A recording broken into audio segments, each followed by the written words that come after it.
Today I want to discuss the real common mistakes that people make that end up keeping them very unhealthy. This information becomes very important as you age, especially over 50, but if you're younger, take notes. And you're definitely not going to find this information if you just ask your average doctor. They're not expert in nutrition. They just don't get the training. Whatever they recommend, go in the opposite direction. It's about giving you a label for a certain condition that's very descriptive and then matching that with a medication. I'm a lot more interested in getting to the root cause. So number one, you want to really make sure that the source of your information that you get is based on someone who has a lot of experience in results in the problem you're trying to solve. Number two, be very careful about accepting a diagnosis that just doesn't seem right. Number three, make sure that the solution or the treatment that you get doesn't create more problems than your current symptoms, aka side effects. And that relates to this next point. If you expose yourself to too much stress, it kind of gets stuck into your mind and you're trying to go to bed and you can't sleep and you're worrying and you're in this constant state of fear. Unfortunately, nowadays, it's almost impossible to avoid it because it's everywhere. The next thing I want to talk about before I get into nutrition is your environment. I didn't realize at first how important your environment was until I had this great opportunity to move out of the city into the farm. I'm going to tell you, having that space is such a therapy. This going into nature is so important to do this on a regular basis. And the next thing is regular, consistent exercise. And what exercise does is it kind of flushes out the cortisol and the adrenaline that builds up just from being on this planet. If you exercise more on a wave versus a sustained high pulse rate exercise, it's healthier. Next point, what are the most important nutrients that you should be getting on a regular basis? The most important one is vitamin D. Think about your genetics. You have like 20,000 to 25,000 different genes. Did you know that vitamin D influences 10% of those genes? To create a therapeutic effect for vitamin D, you need to use 10,000, 20,000, 30,000, 50,000 or more of vitamin D3 to really create an effect. There's a medical doctor who specializes in autoimmune diseases. This medical doctor gets results. He has over 900 videos on testimonials before and after that you can see just using high doses of vitamin D3. There's certain doctors that are using high doses of vitamin D3 to remodel certain parts of the eye and repair really difficult things like glaucoma. There's other doctors using high doses of vitamin D3 to shrink fibroids. So vitamin D is super, super important for your health. And of course, getting more sun too, and we just don't go outside enough. The second most important nutrient is magnesium. It's very rare that anyone gets enough magnesium. Magnesium is involved in thousands of different things in the body. Every different type of heart disease usually has a magnesium deficiency, but magnesium goes way beyond the heart. If you don't have enough magnesium, you can't make energy. So vitamin D, magnesium, and number three, zinc. Zinc is a trace mineral. Zinc is very, very important, and a lot of people are deficient in zinc. And they all really depend on each other. In other words, you could be taking a lot of vitamin D3 and be very deficient in magnesium and zinc, and vitamin D won't work. So you kind of need all three of those. And then the flip side, what are the two nutrients that you have to be careful of taking because they become very toxic? Number one, calcium. As we age, calcium tends to plug everything up. And guess what? Magnesium is the regulator of that. And so if you don't take magnesium enough on a regular basis, you're going to put yourself at risk for heart disease. Why? Because you don't have the controlling factor of calcium and it gets into the soft tissues. And then the other nutrient that's even more deadly than too much calcium is too much iron. We have an extreme difficulty in getting rid of iron. At the very most per day, we only get rid of 0.5 to 1 milligram of iron. Yet the RDA for iron is 8 milligrams. And if you're women of childbearing age, it's like 18 milligrams. We're taking in way too much iron. If you have too much iron, you're going to rust out your organs. You want to start looking at labels, start avoiding certain things to make sure you don't overload yourself with iron. Even if you have a genetic problem with iron, which is the person really is not deficient in iron. They just have an accumulation of iron in the wrong place. Iron is very, very toxic, and I never recommend taking it in a supplement. Next mistake is to avoid salt. There's a difference between sea salt and table salt.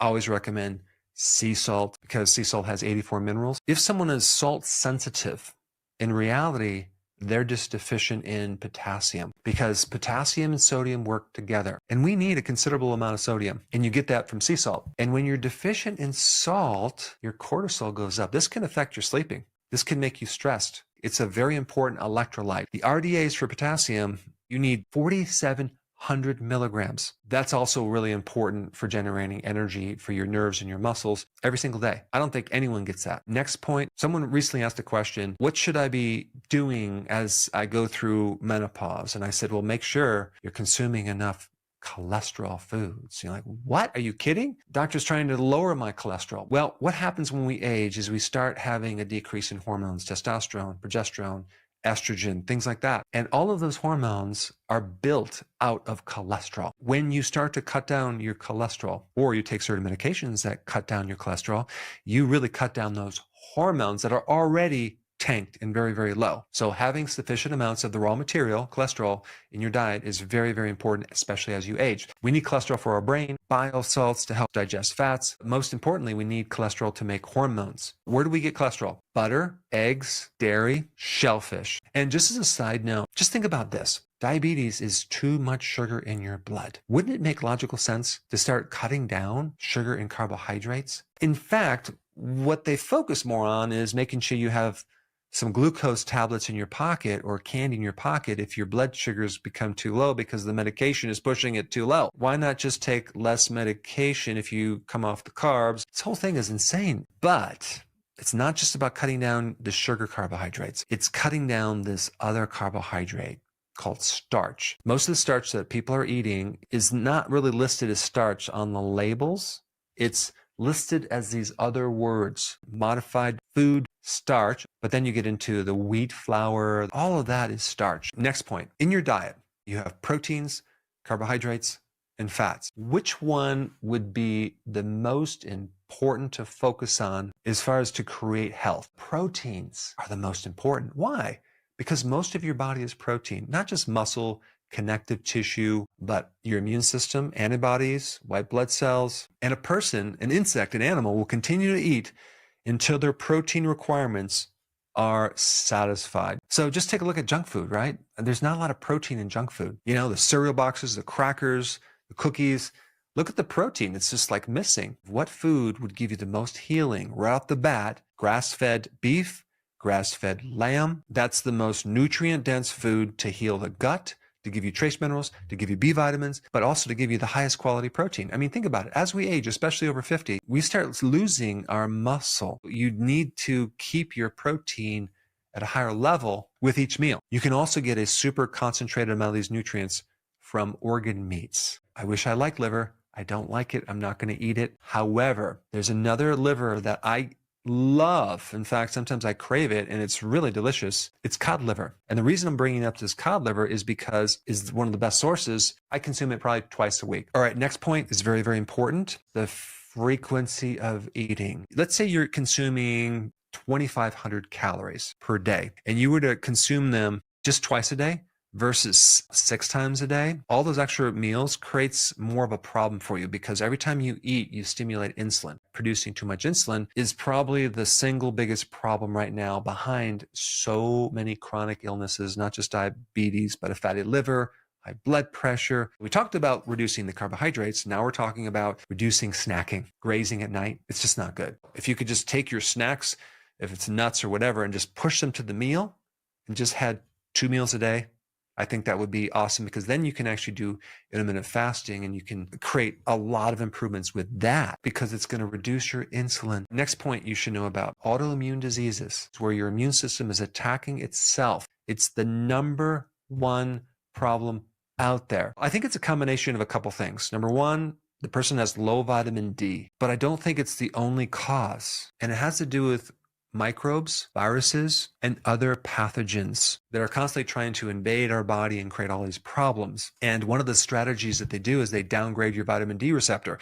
Now, normal amounts of vitamin D don't do anything for you because the microbe is really smart. There's something else that occurs just before this infection. Because in practice, I ran into this. These people almost always had a stress event right before they developed this autoimmune disease, loss of a loved one, loss of a job, loss of something. What happens when a person goes through a severe shock? What happens to the immune system? It becomes suppressed with high levels of cortisol. Things can happen to the immune system. And if you're already low in vitamin D3, you can have this shift in the immune system where this immune system starts inappropriately attacking its own tissue and develops an autoimmune disease. Not only that, prednisone, which is a synthetic type of cortisol, will shut down the immune system too. This is why they use it for autoimmune diseases, anything like rashes on the skin. The greatest single thing you can do for stress is exercise and do things to change the environment that you're in. It's not exposing yourself to so much insanity. Now the last thing, and I think one of the most important things you need to know about in relationship to your health, is the recognition that your microbiome in your gut actually is an organ. People think it's like some extra thing that's really not part of us. It is part of us. It's way more than our own cells. And it's called the gut microbiome. And the significance or impact that those microbes create on your health is huge. Why the heck would we ever want to even take an antibiotic and kill them off?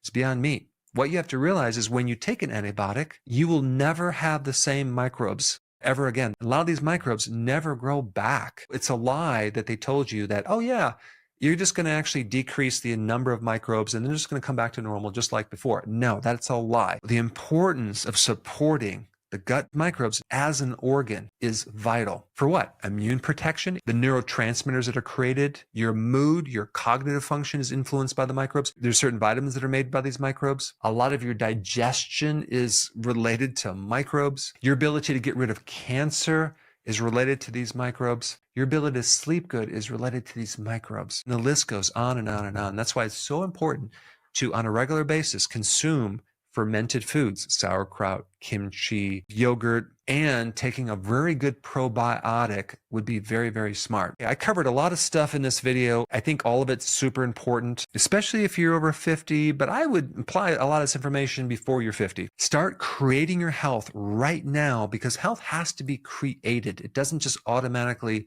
happen. But I've given you the key ingredients for creating health. And I think the next most relevant video for you to watch would be on the best foods to eat to create health. And for that, I put this video up right here. Check it out.